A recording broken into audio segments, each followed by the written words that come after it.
HarperCollins and Harper Audio present Wild Rescuers, Sentinels in the Deep Ocean by Stacy Hinojosa, aka Stacyplays. This is the author.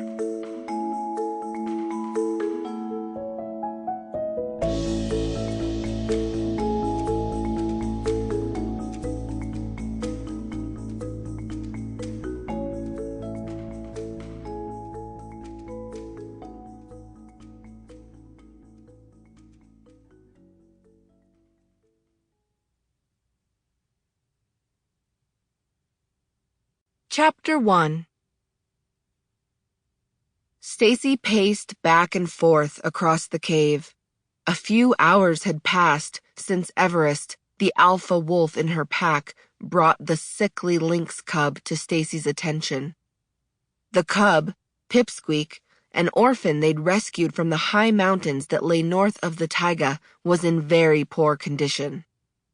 Stacy wasn't sure what the weight of a baby lynx ought to be, but Pipsqueak seemed to be very undernourished, the result of being stranded in the snow with no mother for several hours, if not days. Stacy and her pack of wolves had found him just in time. They'd brought him back to their home in the taiga forest and warmed him up, but the cub was refusing food and water.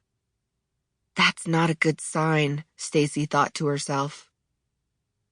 Pipsqueak wasn't the only animal in the cave who was feeling under the weather. Stacy's wolf Tucker was also not well. He was still recovering from transferring a large amount of healing energy to the elder wolf the pack had encountered during their last expedition. It had been in vain. The elder wolf had passed away, leaving Tucker weakened and inconsolable. Stacy had set Addison, the brainiest wolf in her pack, in charge of tending to Tucker, and tasked Noah, her blue-eyed wolf, with watching over Pipsqueak while she and the others attended to another animal who needed rescuing in the taiga. It had turned out to be a false alarm, an old opossum who was playing, who had been pretending to be asleep.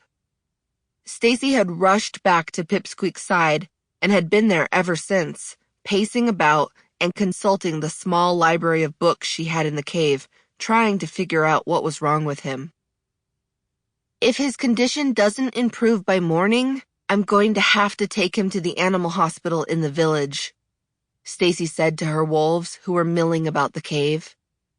Noah was changing out the cub's small water bowl, using the tiny stream at the back of the cave to fetch fresh water for Pipsqueak.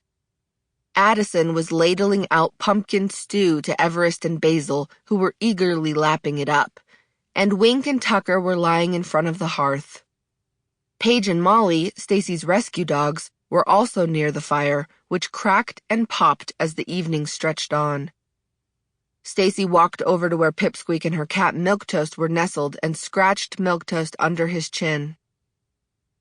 "Such a good big brother," she cooed. Next, Stacy gently stroked Pipsqueak's back. She knew there was an animal hospital in town, but it was mostly for the livestock from the farms that surrounded the village, animals like cows, pigs, sheep, and horses. Stacy wasn't sure what they would say if she were to stroll in with a lynx cub. She would need to come up with a convincing story to tell, as well as money to pay for whatever medicine Pipsqueak required. "I think I have some money lying around here." Stacy walked over to her bookshelf and rummaged around, searching for any spare coins or bills she had tucked either between her books on the lower shelf or on the top shelf where Fluff, her chicken, roosted. She gathered every bit of change she could find and spread it out on her desk to count. $5.19, Stacy counted. That's probably not enough. Stacy had long thought she should get a part-time job in the village, perhaps washing dishes at the village diner where her only human friend Miriam worked. Stacy visited her at the diner nearly every week and had gotten a lot better at speaking to other humans since she first met Miriam in the taiga almost a year ago. Sample complete. Ready to continue?